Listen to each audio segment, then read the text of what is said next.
Sciatica pain is one of those things that can really throw a wrench in your daily life.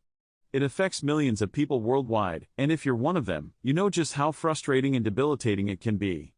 Understanding what's behind this pain is crucial because, let's face it, you can't fix a problem if you don't know what's causing it.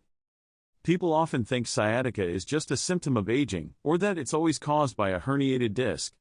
But that's not entirely true. Sure, those things can contribute to it, but there's more to the story.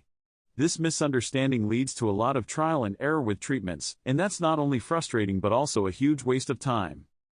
A lot of folks jump straight to physical therapy, thinking that if they just stretch and strengthen the right muscles, the pain will go away.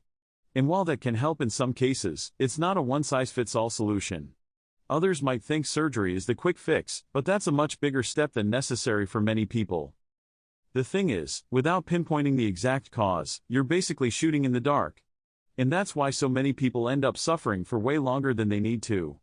It's not just about throwing a bunch of solutions at the wall and seeing what sticks, it's about understanding your body and what specifically is going on with it. So, let's talk about some of the common culprits behind sciatica pain. There's herniated discs, which can press on the nerves that make up the sciatic nerve. Then there's piriformis syndrome, where the piriformis muscle irritates the sciatic nerve. And spinal stenosis, which is when the spine narrows and puts pressure on the nerves. Herniated discs are pretty well known, but piriformis syndrome often flies under the radar. It's surprising how often it's the cause, given how much we sit and how much that can affect our posture and muscle balance. Spinal stenosis is another one that's more common as we age, but it doesn't have to be a given that you'll suffer from it. There are ways to manage and even prevent it from getting worse. What's really interesting, though, is how often the root cause of sciatica pain can be traced back to issues with the pelvic floor. Yep, you heard that right, the pelvic floor. Tension or weakness in these muscles can have a ripple effect that leads to sciatica pain. It's not something you might immediately think of, but it's a crucial piece of the puzzle. Recognizing the role of the pelvic floor can completely change how you approach treating your sciatica.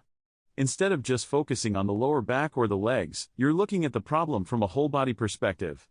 That can make all the difference in finding relief. In summary, sciatica pain is complex and multifaceted.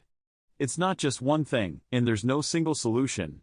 But by understanding the various causes, you're better equipped to find the right treatment.